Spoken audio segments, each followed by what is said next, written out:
All right, very good. Well, good morning, everyone. Everybody's got their coffee, I hope. I remembered to bring mine today with me. And Susan doesn't have any extra hands, so she can't have coffee. No coffee today.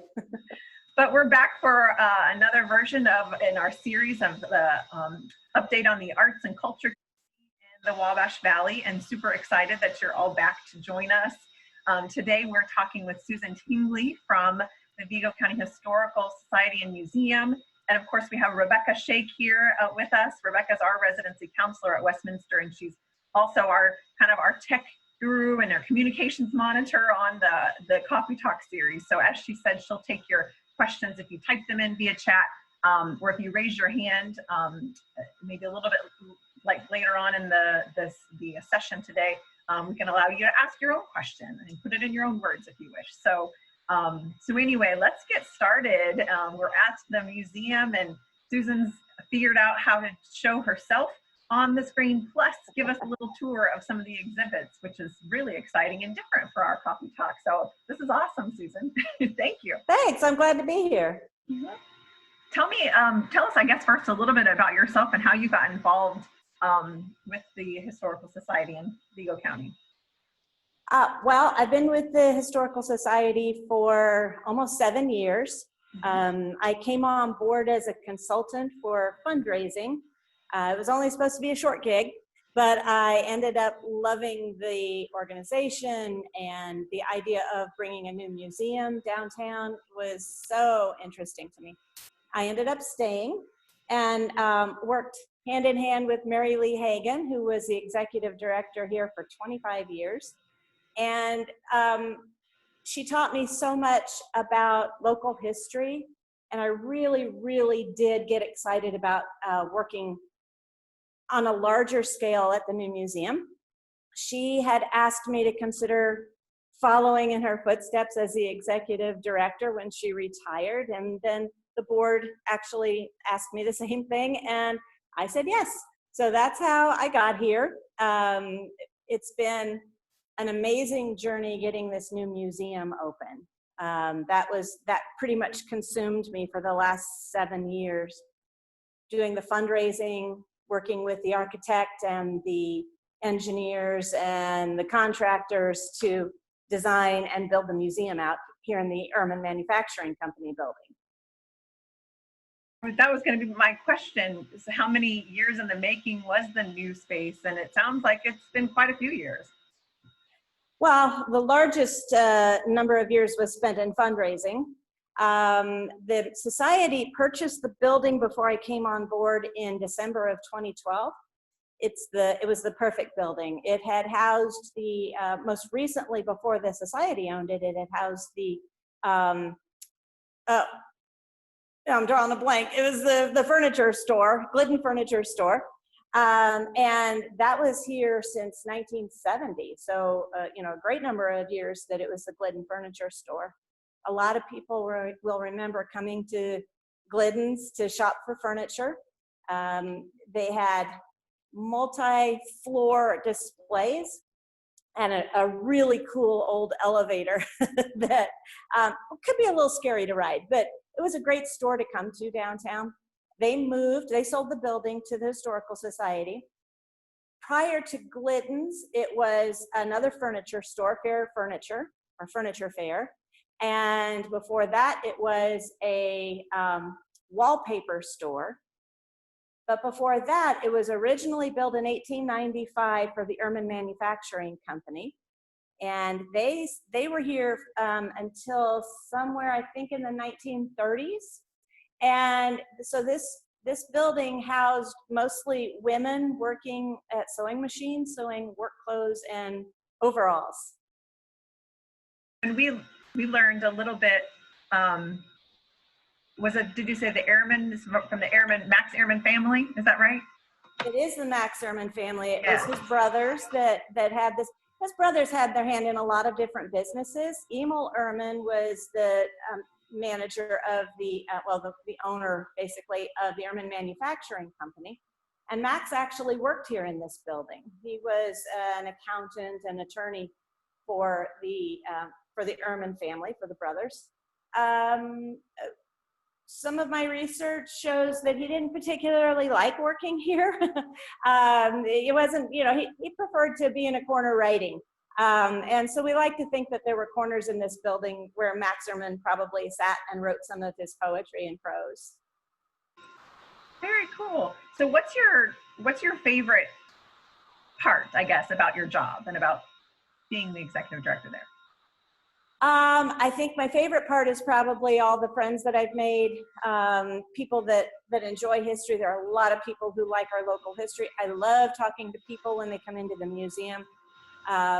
We get people from all over the country. It's interesting, since we've reopened, we have fewer people coming to the museum to visit from the community. And I'm talking about reopening after the shutdown for 3 months. Gotcha. But when I ask people where they're from, we still have a lot of tourists coming through. We closed in mid-March for the pandemic and reopened in mid-June after the governor allowed us to reopen. But we made the choice even back then to require masks, and it's easy to social distance in here. There's 34,000 square feet in this building. And the exhibit spaces, as you'll see, are all very big, wide open spaces. We did that on purpose because we wanted to have that feel of an open space. And it's turned out it's really great for us during the pandemic that people are able to stay far away from each other. Yeah, absolutely. That makes a lot of sense. I mean, they're not going to be crunched in there together at all. And I think about seeing maybe like some of the children in the school, you know, grades that come through and do tours. I mean, do you anticipate being able to do that during when the schools reopen? Is that something that will be allowed with the COVID regulations? Of course, it's anybody's guess at this point. We don't know. My assumption is that there won't be field trips because it's too hard to utilize the school buses for that kind of trip and maintain social distancing. And we are not doing group tours at this moment in time. It's too hard to stay 6 feet apart and kind of keep a group moving through the building. So right now, to make sure everybody stays safe, including us, we're just not doing any group tours at this time. Sure. What kind of needs does the museum have, if any? You know, one of our early coffee talks during this pandemic, we chatted a lot about downsizing and getting rid of different items, you know, and how to do that. You know, are there certain needs, like if somebody found a historic item in their attic or their basement, are there things like that you need or are looking for? We typically tell people when they ask, don't throw anything away until you talk to us. We have a lot. The Historical Society was formed in 1922. They actually started collecting then. So that's a lot of years to be collecting items from our history. The original museum at 6th and Washington was opened in 1958, and it was packed full. When we moved over 1,000 boxes of items that we had packed, and then there were a lot of items too big for a box. So what we call the warehouse now in the lower level of the museum is really full. We've actually started going through it and finding items that maybe duplicates, maybe don't really pertain to local history. They're not something we would ever put out on an exhibit, and try to weed those out and make room for the new items that people want to donate. What we're looking for are items that help tell a story about our local history. So if you have an item, it's great if you have a picture of somebody who used that item. It helps to tell the story. If you have something, we do not need any more heavy cast iron irons. We have plenty of those. You think about the items that were in everyone's household, we have plenty of those things. But if it's something that helps to tell the story of a person, place in Terre Haute and Vigo County, then we certainly want to use that. What we do is we talk to donors for items. We look at what you have, kind of have a feel for what we already have in the collection. And then we usually say, if it's something that you just really want to get out of your hands and it's not something we want to keep in the collection, would you be all right with us putting it in an auction to raise funds to help care for the collection? And overwhelmingly, we hear yes. Oh, Niall, that's an interesting way to utilize a piece as well, because then it's still going to go to someone who appreciates it and values it, Right. And you can get it off your hands and out of your space. There's a lot of talk among museums internationally where they're looking at what do we have in storage that no one is ever going to see. Art museums are grappling with that. What do they have in their collection that is never going to go out on display? And try to find ways to either donate it to another museum. Ultimately, if they have to sell it, they might do that. But it's really a way to get things out of the boxes, out of storage, and out where other people can see them, whether it's in a public collection or a private collection. Mm-hmm. Very interesting. That's neat. What you're showing us, I think, part of an exhibit there, or what did you want to show us today, Susan, as far as your exhibit? Well, this exhibit celebrates the 100th anniversary of the ratification of the 19th Amendment, giving women the right to vote. And 1920 was the year. This is 2020.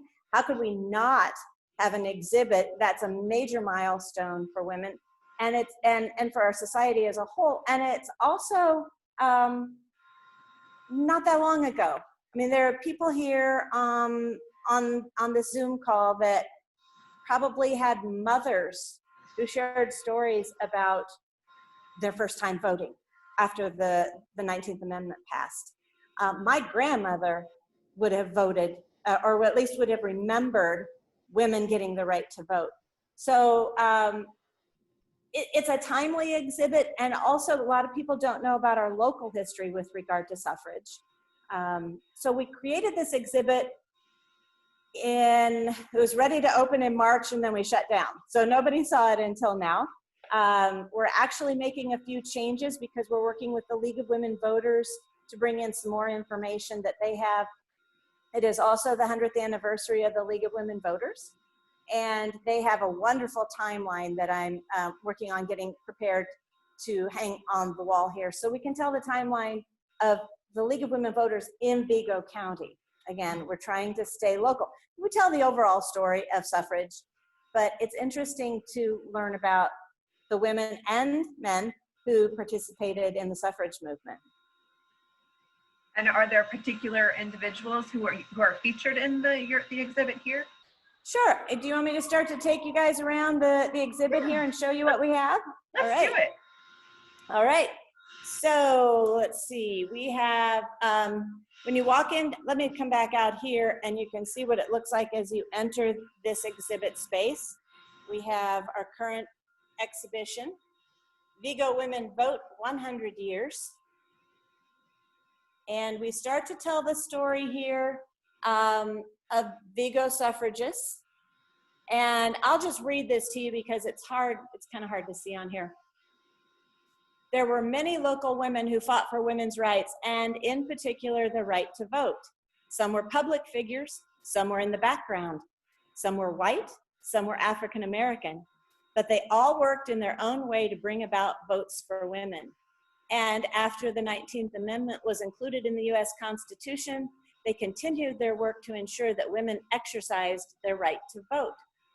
As Anna Bowles Wiley wrote in the Wabash Valley Review, which was a local newspaper in 1920, quote, leaders in Vigo County who have been foremost in suffrage are now in the front line trenches fighting for votes. Women's votes, men's votes. For these women are not going to be any more content to have a mere polling of women's votes alone than they were with men's votes before, but they wish the full strength of expression from the whole people. And that really has been the work of the League of Women Voters to continue what Anna Bowles Wiley wrote there to really encourage people to vote. It's nice that this is a year that we're actually having a major election. We're going to be voting for president, and a lot of other opportunities to vote, to bring people in that you want to see run our government, run our country. So it's nice that I think women should really celebrate that right. A lot of people fought for that. The Ida Houston Harper, we did these posters as if they are speaking of themselves. Ida Houston Harper was a local woman. She moved here, she came to Terre Haute in 1871 as a newlywed. And she really had a dream of women getting the right to vote. And you know, keep in mind that suffrage was about the vote, but these women were really trying to fight for the rights of women for a lot of things, including education and the right to work. So Ida Houston Harper wrote a column for the Terre Haute Saturday Evening Mail newspaper. This is in the 1870s, 1880s. It was called A Woman's Opinion, and she wrote under an assumed name so as not to distress her husband. I love that line. But she later changed her mind and used her own name and even accepted money for writing of the column against her husband's wishes. She also divorced her husband. So Ida Houston Harper was a strong woman who really felt strongly about women's right to vote, and all the other rights that she was fighting for. She met Susan B. Anthony, the leader of the National Women's Suffrage Association, when she came to Terre Haute in 1878. Wow. One of her fellow Hautians, Eugene B. Debs, sponsored Susan B. Anthony to come to Terre Haute and give a speech. And Susan and Ida became good friends. And later, Ida helped Susan B. Anthony write the book, The Life and Work of Susan B. Anthony, among other books. And she survived to see the right for women to get the right to vote. We have our little, this is Ida. So we have Ida sitting at her typewriter here.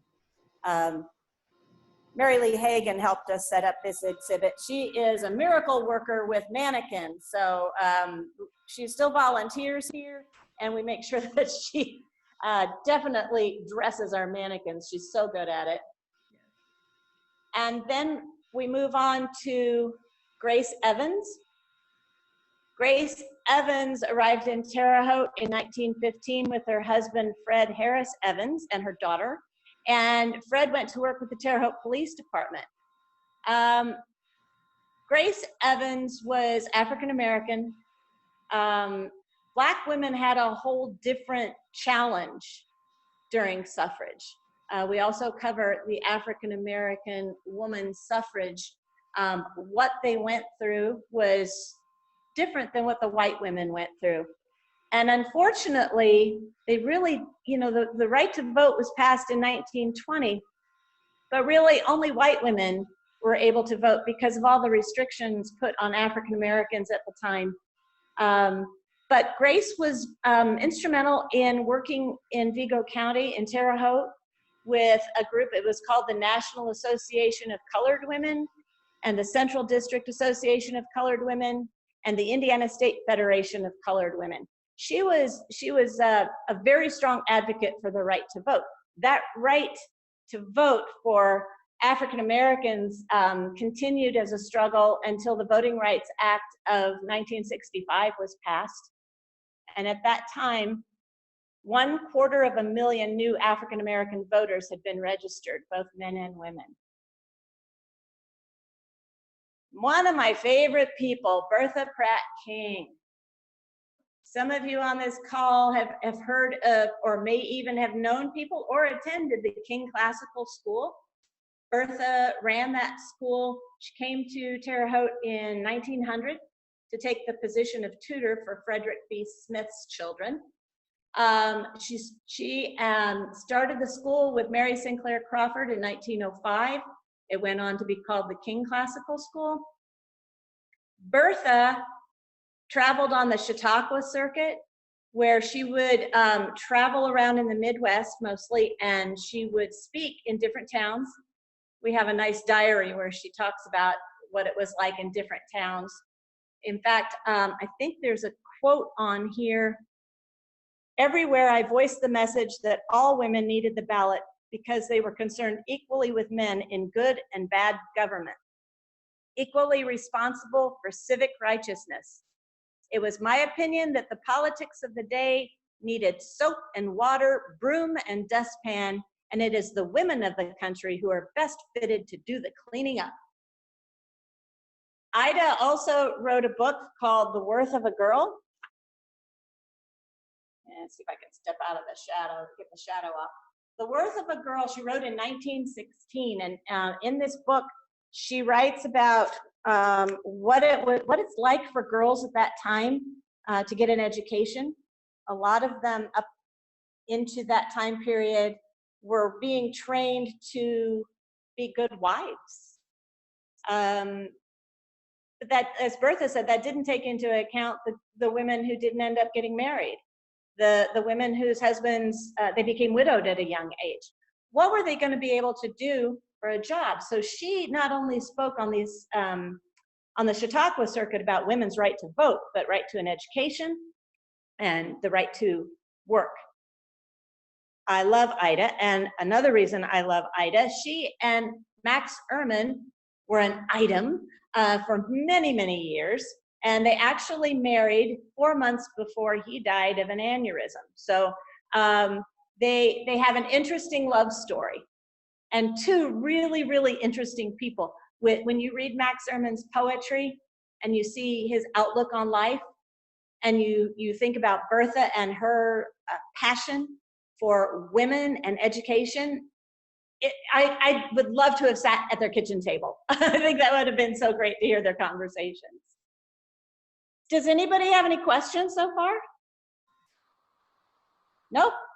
I noticed, Susan, on the previous poster that you have up, there's a little code thing in the bottom corner. Is that one of those scannable things? And that maybe, what does that link you to? That's a QR code. It says, scan this QR code to see a list of African American suffragists and learn more about them, or visit the education page at suffragistmemorial.org. Oh, that's neat. It's a really great resource to read Yes. more in depth about national women's suffrage and the different women and men who participated in that. That's a neat opportunity to kind of gather a little bit more information on your, as you're on your phone or whatever device that you're going to take with you and kind of continue to learn and educate. Right. That's cool. Right. Well, I mean, I think one of the things that we preach at the museum a lot is that we never stop learning. There's so many, it's incredible how much information is here in this building. You go up to the 3rd floor into our archives and start digging around in the files, and you will be amazed at how much you could not possibly get it all in one lifetime. I want to give a shout out to Dorothy Jurst. She lives there at Westminster Village. She is a former director of the museum. She did a fantastic job when she was here, and then continued with her love of history in sharing that throughout Terre Haute and Vigo County.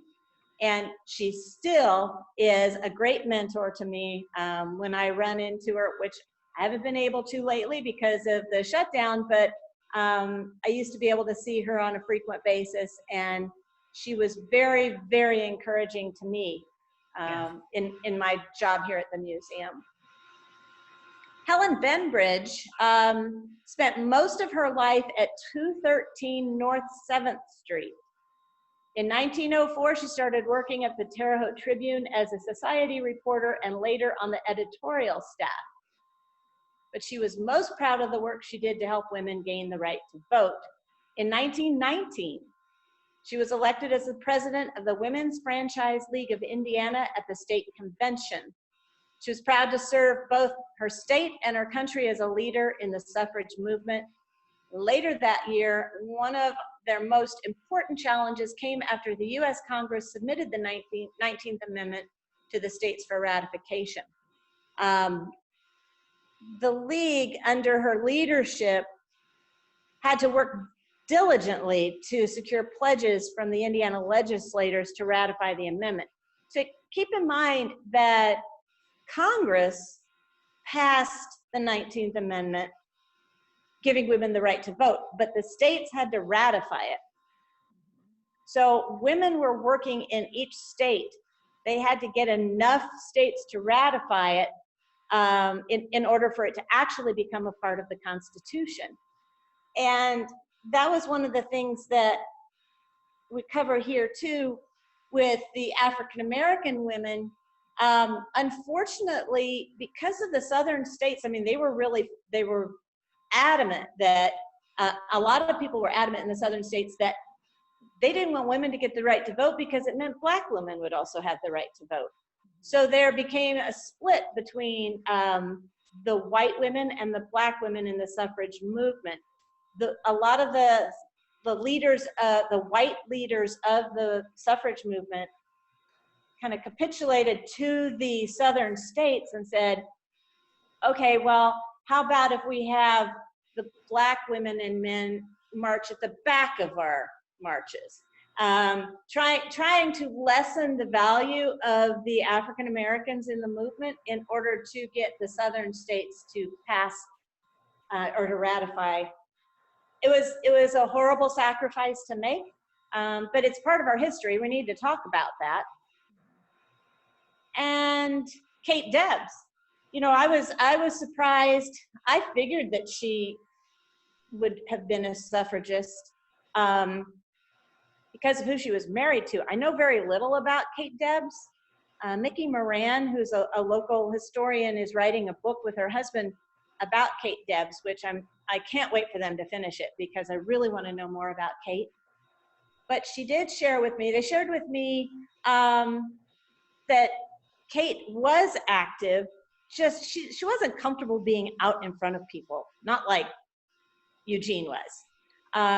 And she even says, I did not have Gene's outgoing personality, but I truly believed in the cause of socialism. I often accompanied Gene on business and campaign trips.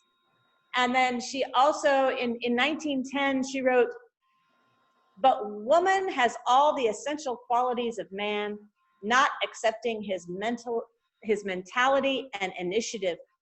And if she is to develop the best there is in her, she must be free and she must be the equal of man in the respect to every right and every opportunity required for the untrammeled expression of her voice and will. That's really a powerful statement. I love that about Kate. Susan? Just to clarify, and Sharon Daly had a question, in 1920, African American were in the North were able to vote then? To some degree, but Jim Crow laws were rampant at that time. So just as we see today, there are efforts to make it a little more difficult for people to vote. That was magnified immensely in the 1920s for Black women and men. African American men had received the right to vote in the 19th century, but very few of them were given the opportunity to vote. So I don't have, I'd love to have some more statistics on that, Sherry, and there's a little research project for you. To go in and see what you can find out about, what was it local? What was it like in Indiana? There's probably statistics that tell somewhere how many African Americans were actually voting back then. Mm-hmm. That was a good question, Sherry, thanks. So we also have some timelines. This is a timeline of Hoosier women's suffrage. The state of Indiana was actually working to get women the right to vote. Different states had already passed suffrage laws that allowed women to vote prior to Congress passing the 19th Amendment. So states' were giving rights to women. Indiana actually passed, in 1917, they passed a voting rights for women, but then the Indiana Supreme Court overturned it. So this is from a poster encouraging women to get out there and vote, where to register. But unfortunately, they weren't allowed to vote because the Supreme Court overturned that. There was another opportunity in the 1880s where state legislators had passed the right for women to vote. But that vote had to be taken 2 times, and for it to actually pass. And back then, our state legislators only met every 2 years. So 2 years later, they came back together, and mysteriously, none of the paperwork could be found that showed that first passage 2 years before. Wow. And so that, and they were not allowed to bring that up again. So there were a lot of efforts to keep women from voting.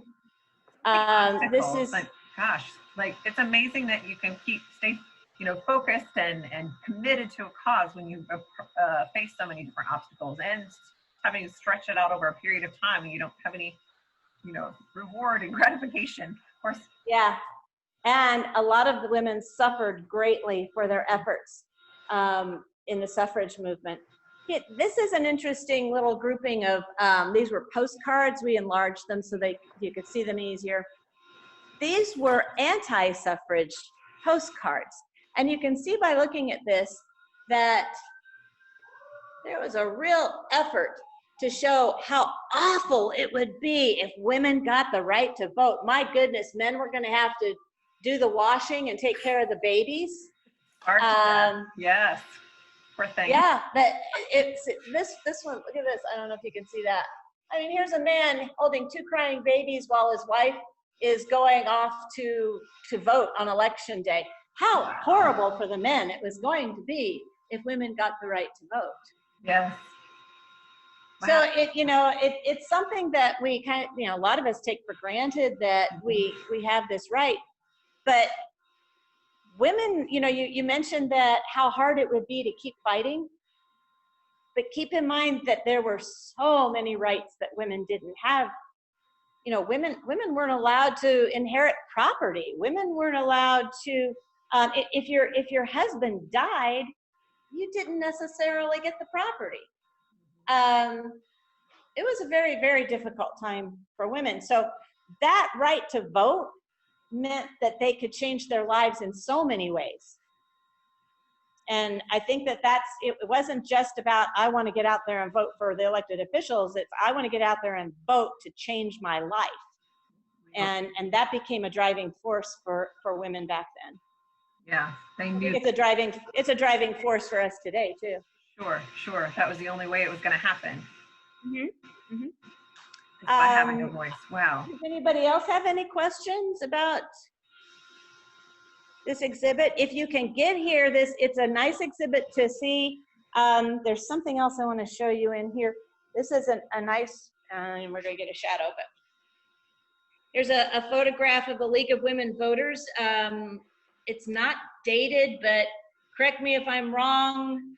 Those of you on this call, it looks like 1940s, somewhere in there. Looking at the dresses and the hats. That's how we date a lot of photos, is by what people are wearing or a car. This photograph, let's see if I can get I don't know if I can get a good shot of that. This photograph was donated by my Aunt Barbara Tingley. She's there at Westminster Village. A lot of you know her. And Barbara is actually my aunt by marriage, but we've adopted each other. I admire her a lot.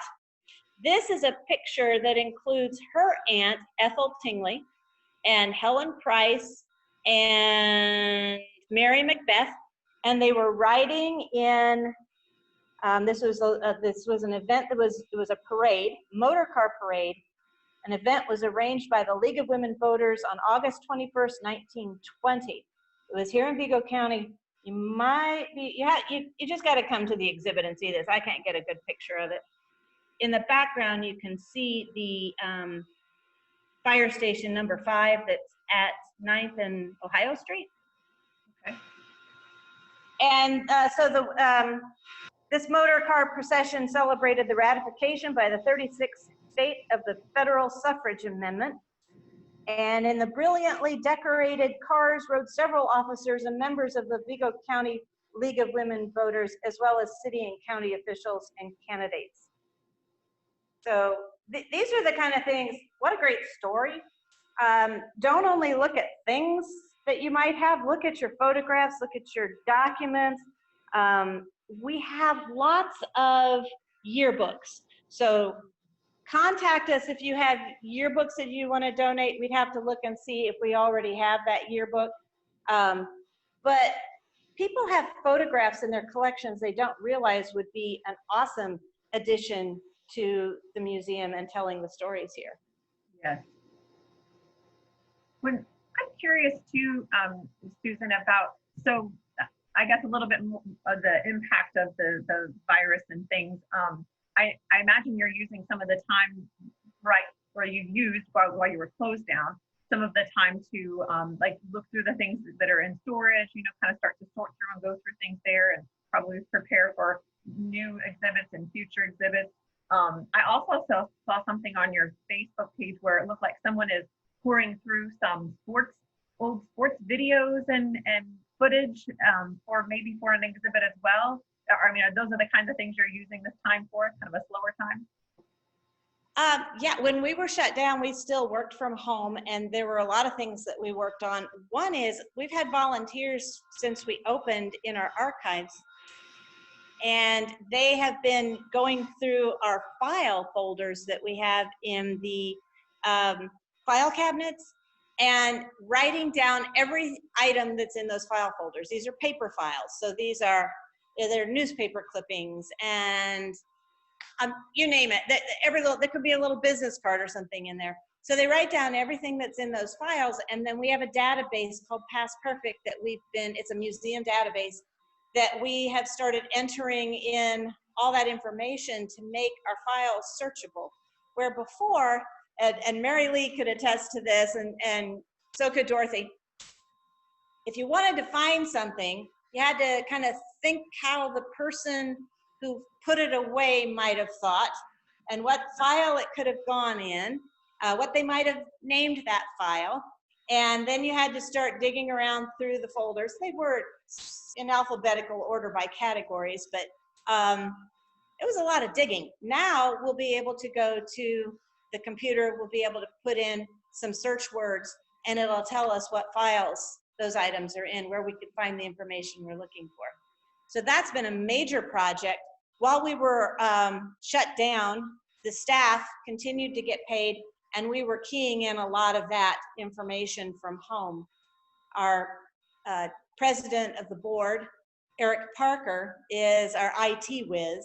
We're very lucky to have him around, just like you love having Rebecca around. Having Eric here, he is able to do just about anything to get us hooked up on the computers, our touchscreen learning centers, and some of the other things that we have in the museum that require that kind of techie knowledge that we don't have. Yes. So that's fascinating, because I was thinking about, you know, asking about volunteer opportunities was one of my questions, and you always think, well, I could sign up to be a docent, but not everyone can maybe physically do that. But we can certainly take a file or a box of things and go through it for you. And exactly. And we also, I mean, that gives you an opportunity to be, you know, fairly isolated up in our archives area. We only allow a couple of people in there at a time. And then they can also help visitors when they come in if they're looking for something. Most of our volunteers up there know how to find information for visitors. We have, so we have guest services volunteer opportunities where you're at the lobby desk or in our soda shop or in the museum store. So that's kind of the front of the museum volunteer opportunity. And then upstairs in archives on the 3rd floor would be more research related. That's neat. Fascinating. I had no idea. Mm-hmm. Now you had asked me too, I mean, we've been talking about donating items, but museums all over the country have always had to have the support of local people to help keep the doors open. And one way that works is through memberships. What we're seeing now, because we don't have as many people coming to the museum, we're seeing about half the number of visitors coming to the museum. So our revenue stream for admissions has been greatly reduced. And what we're hoping is that we can make up for that with memberships. and you can go to our website and find our membership levels, and you can actually sign up for a membership there, or we can send you something in the mail. But that's a good way to support us. A membership also gets you free admission to the museum for a year. We have individual memberships and family memberships, grandparents memberships, and then of course a life membership is $1,000, and that gets you a lifetime admission to the museum as well as some other perks. So those are there, but we have something new. I'll share with you guys. We haven't even published this yet, but the board of directors recently made some changes. They created History Maker donor memberships, where you can make a donation at different levels, and that includes a membership. So for instance, a silver level membership would be $250, gold level $500, director's circle $1,000, president's circle. It goes on, obviously goes up as we go through it. And those do include memberships at different levels. This is a way to help the museum as well, to make a donation and also, get something out of it. You can get a membership out of it as well. Yes. And I know that a lot of the organizations we've been speaking with and the arts and culture community have had to cancel, all those key fundraiser events that they'd counted on and such. Mm-hmm. And, but the museum has a unique opportunity with that membership to be able to raise some funds there. That's a really good thing we should all look into and take advantage of. Well, we can all use the support. Museums are suffering here in Terre Haute, the lack of visitors. When we created this museum downtown, we created it in a way to make it more self-sustaining. In the past, at the old museum, we didn't charge admission, and there really were very few revenue streams other than just donations. And when we designed this museum, we came up with ways that we could make it more self-sustaining. Yeah. And unfortunately, the pandemic has really cut into that. Now, I will say, when we were when we had to close and we were staying at home, I did quite a bit of work writing for grants. We received some operations grants. They were more emergency funding because of the pandemic. And we were able to kind of bridge the gap there while we were closed. But now we're looking at what we can do to help keep us going through all of this. Yes. I think Sherry Daly was asking another question. What was that, Rebecca? Oh, wait. Rebecca, you're muted. Thank you. Sherry asked if you can get a soda at the soda shop. You can get a Coke float, root beer float, other kinds of floats that we have. You can get a sundae. And then we also, we have hot dogs and chips. You can get lunch there. And, what's better than hot dogs, chips, Coke, and ice cream? Sounds like a great lunch to me. Actually, I have it quite a bit. We have our regular hot dog. You can get mustard, ketchup, whatever you want on it. I've been told that ketchup on a hot dog is a no-no, but I like it. Then we have the Stiffy Green hot dog, which includes a bright green relish. And those of you who know Stiffy Green, you know what I'm talking about. Those of you who don't, think that's a really weird name for a hot dog. Stiffy Green is a haunted legend here in Terre Haute, and we do tell that story of Stiffy Green here in the Haunted Legends exhibit. There's Stiffy Green's mausoleum. It might be a little dark, but let me see if I can get in here. Yeah, that looks great. Yeah, here's our cemetery. Oh.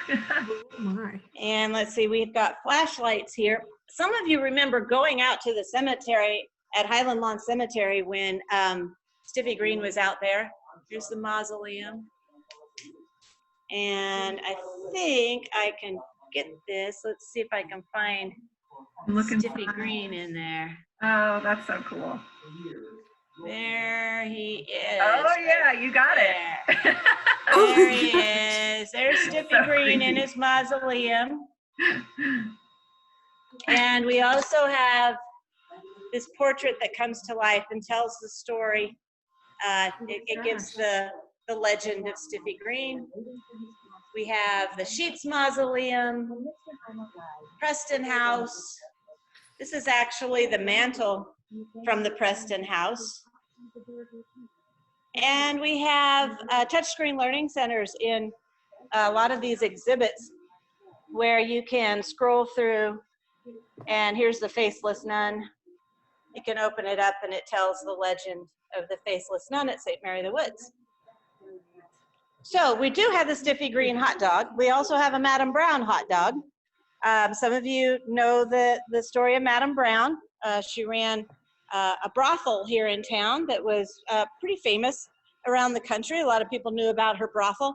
So the Madame Brown hot dog has a brown mustard that has red wine in it. So she was a pretty classy broad apparently, and she had in her house once a month she would hold these fancy dinners where men could come. They had to dress, you know, it was a tux affair, and you would come and have dinner, drinks, cigars, and followed by entertainment. If you catch my drift. We actually have a couple ladies that have raised their hand. If you guys are okay, I'll allow them to talk so they can answer their questions. Yeah, that would be good. Go ahead. All right, I've got Laura Goodrich and Sherry Daly. You both should be able to talk if you turn on your microphones.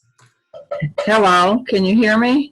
Yes. Yes. Laura, how are you? Okay, sorry I missed last week. I'm a little late today, so I don't know. You may have already given. I'd like to have the hours and the fees, and if Susan would want to mail me, you have the address, the brochures on membership and stuff. Not that I know whether I can afford to join, but I'm interested. I'll put it that way. I'd love to send those to you, and we have our hours are Tuesday through Saturday, 10 to 5 p.m. We're closed right now, temporarily closed on Sundays because our visits were so low. We needed to make some adjustments. So through the month of August, we'll be closed on Sundays, and we've always been closed on Mondays. So right now, Tuesday through Saturday, 10 a.m. to 5 p.m. And our admissions are $7 for adults, $6 for seniors, $4 for children 5 and older, or 5 to 18, and then under 5 is free. And members obviously come in at no charge. Okay, thank you. Did that answer your question? Yes, and like I say, still mail me some information, and I've got a lot going on, but I'm still wanting to send you some items that you might be interested in posting. But I couldn't find the picture of my mother in the taxi hat. She was a cabbie back in the 1940s and again in the 60s. You gotta keep looking for that, Laura. That's such a fabulous story to tell. Right. Thank you. Well, thank you. Thank you, Laura. Bye. Sorry. Sherry, you're still on. What was? Oh, okay, sure. I just wanted to mention, Susan, I understand that Ida Harper's husband was the chief legal counsel for Eugene Debs. Is that right? I have not heard that before, but that would be a great research project. And I think that that's true. And if so, it's pretty ironic that he didn't want her to write for the paper, since I think Debs was primarily responsible for bringing Susan B. Anthony to Terre Haute. You're absolutely right. It is very weird. That would be a weird thing because all the information we have, and Ida, there's a quote from her that her husband, he was like, oh, well, I'll let you write for the newspaper as long as you don't use your name or accept any money for it. Yeah, my, yeah. Yeah, well, yeah. somehow. Oh, yeah. Why don't the Deb's house? They would certainly know. Yeah, they would probably know who legal his attorney counsel was. Yeah. Yeah. How ironic that would be. When you Yes. find out, let me know. Okay, will do. I'll also read you, so Sherry actually commented in here too. She said, all of your efforts have made us Hoshians even more proud of our community. The new museum is user-friendly as well as thoughtfully and beautifully done. Thank you. Oh, thank you, Sherry. You're so sweet. You're welcome. I haven't heard anybody say anything except wow when they go to the museum. We'd love to hear that too. We have these postcards here in our post office exhibit where people can leave. They can fill out a postcard. They write something on the back of it and they slide it here into our mail slot. Here's one. We asked people to say what they liked about the museum. Everything. Great place. And these are really fun to read. We get a lot of really great postcards from people. And then upstairs on the 3rd floor, we have a little nook to tell the story of Max Ehrman. And in that place, we've got a spot where people can sit at a table and just jot down maybe a poem. Most people end up jotting down really nice things about the museum. So yes. It's a fun thing for us to go up and read that as well. Some of you, this is a schools and sports exhibit that we're in right now, and some of you will remember some of these high schools.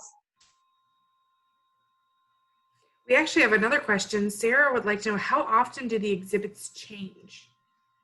That's a really good question because, at the old museum, we really didn't have much of an opportunity to change very much. When we were laying out this museum, we had in mind that we would be changing the exhibits periodically. We did, for instance, where the Vigo Women Vote exhibit is right now in the special exhibit gallery that we just left a little while ago, that originally, when we opened, had an exhibit in there about Vigo County farms that had been in the same families for over 100 years. Oh, wow. We're going to be changing, I think the next change is coming this fall in the clothing and textiles exhibit. Right now, we're featuring women's fashions from in the 1800s, 1900s, mostly 1800s in here. And this is going to change for the fall. One of the things we think about in the fall is being kind of warm and cozy, and we think of quilts. So we're going to have a quilt exhibit here in the clothing and textiles exhibit for the fall. I would think, Susan, I mean, you mentioned obviously that the attendees being down and probably about half of what you're used to seeing. I sure would like to think, as people are, probably avoiding those airplanes and avoiding those big trips, that we've done in the past, that they're doing more road trips and day trips and things. And, and so places like the Vigo County Historical Museum and, and the art spaces tours and all that around, would become a little bit more attractive to individuals, and maybe kind of a resurgence in that for families, I would like to think, as they're doing more planning short road trips and looking for things closer to home to do. Mm-hmm. That's we're hoping that. Plus, think about the fact that it's like 110 degrees outside and we have air conditioning. Yeah. So it's a great place to wear your mask, social distance, and stay cool. Maybe that could be really big on the front page of your, website. Yeah, right. Yeah, come in and stay. Well, I think in a lot of cases, because we're new, we did just open last November.